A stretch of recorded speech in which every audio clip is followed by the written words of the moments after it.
In GTA 5, the cops were dirty, sure, but GTA 6 might flip that whole script completely. Getting away won't come down to how many seconds you can survive anymore. It'll come down to how smart you actually play, because the leaks, the trailers, and the patents are lining up way too perfectly for this to be a coincidence. So today we're breaking down what's really changing with the GTA 6 police system, because honestly, the real threat won't be the cops anymore. It'll be you and your own decisions. The GTA 5 system never really paid attention to what was happening in the world around it. It just reacted directly to whatever the player did. The second you committed a crime, the wanted stars popped up instantly, whether or not a single soul had actually witnessed it. There was zero real investigation involved. You were either clean or wanted, nothing in between. Cops would spawn in close, and the whole ordeal boiled down to one thing: stay out of their line of sight until the timer hit 0. Changing your outfit didn't do anything, switching vehicles barely helped. The game just knew it was you right up until it randomly decided to forget about you. At the end of the day, crime was basically a fun little arcade minigame. You'd cause some chaos, survive a few tense minutes, and the world would just reset like nothing ever happened. No real consequences, ever. And that formula worked for Rockstar for years. Personally, I was never a huge fan of it, but Rockstar had already proven they could build something way deeper than a simple countdown timer. Some of you probably already remember this. Rockstar already showed us exactly what a smarter system could look like.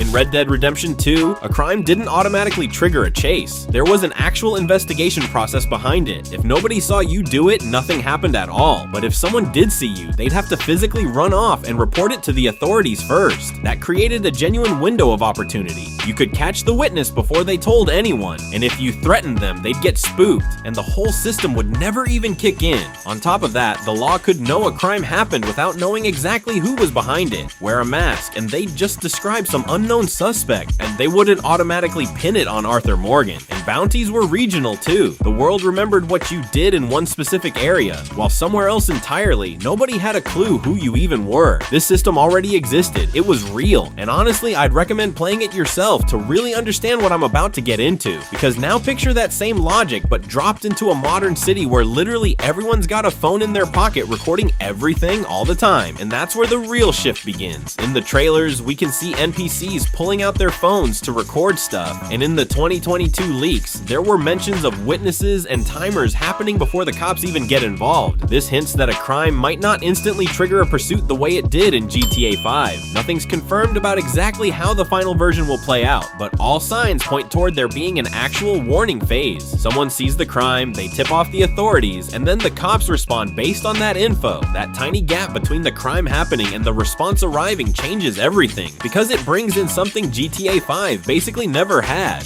real uncertainty. The leaked material also shows dispatch systems, meaning an actual police dispatch center sending units out to a location. This matters a lot because it means cops wouldn't just magically materialize around the player out of nowhere. They'd have to actually travel there from wherever they're stationed, or from a real police building somewhere on the map. Put simply, commit a crime in a heavily patrolled zone and the response could be almost instant. Do it somewhere isolated and it might take a while longer. We obviously don't know the exact response times, but it gives us a good sense of this new philosophy. Less teleporting cops, more actual world logic, and that shifts the way you think as a player entirely. Even before you fire a single shot, you're already thinking about escape routes and timing. If GTA 6 really goes this route, there could be a middle stage we might call the gray zone. And I know some of you are thinking, okay Lodic, what even is the gray zone? It's basically that moment where the cops know a crime went down, but they're not 100% sure it was you. Leaked menus showed the game tracking player attributes, clothing, vehicle type, even license plates. We don't know exactly how it'll work in the final build, but the level of detail was clearly a huge step up from GTA 5. Now think about what that actually means in practice. Say you rob a store in a blue hoodie and speed off in a red car. Cops show up, you're already gone, but now they've got a description. And if 5 minutes later you're still rocking that same hoodie, driving the same car in the same general area, you still match what they're looking for, and they could absolutely catch up to you. And in a modern setting, information isn't just coming from people anymore. The trailers show security cameras in stores and out on the streets. I personally think these are going to matter a lot, though we don't know for sure if they'll directly feed into the police system. By the way, if you're into this kind of deep dive breakdown, this channel's for you. Go ahead and hit that subscribe button, seriously. We also need to factor in prep work, since it seems like inventory space is going to be way more limited this time, similar to what we saw in Red Dead Redemption 2.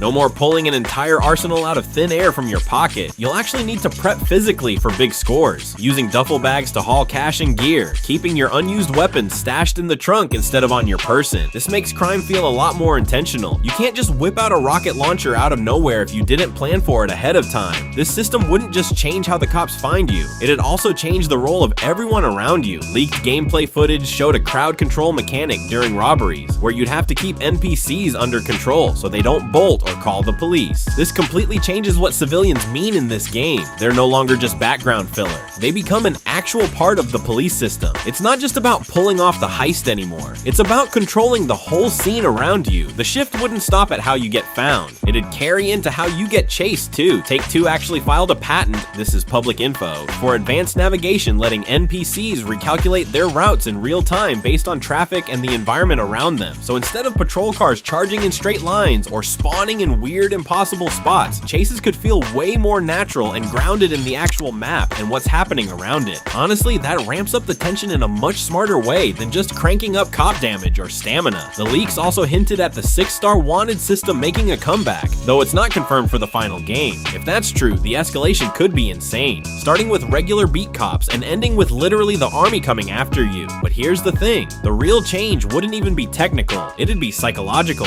Put it all together, witnesses filming with their phones, a delay before cops actually show up, dispatch sending real units from real locations, clothing and vehicle descriptions being tracked, limited inventory space, and smarter NPC movement. It's no longer just about surviving 5 stars for X amount of time. It's about how much noise you're making, how long that noise sticks around in the world, and how well you manage it. Getting arrested, for example, used to be nothing more than a minor annoyance. In GTA 6, if Rockstar sticks with this direction, crime could actually carry real weight. Concept art has shown Lucia wearing an ankle monitor, though that doesn't confirm exactly how it'll function. Still, it fits with a bigger idea, that your character's legal status could genuinely affect how you're able to move around the map. And if GTA 6 blends that foundation with a fully modern setting, the wanted system stops being a 5-minute minigame and becomes an actual mechanic that shapes how you move, when you act, and how much risk you're actually willing to take. If you're as hyped about this as I am, smash that like button and share this with a friend who's a huge fan of the series. Let's see if we can get 5,000 true GTA fans together before GTA 6 finally drops. Come on, let's do this together.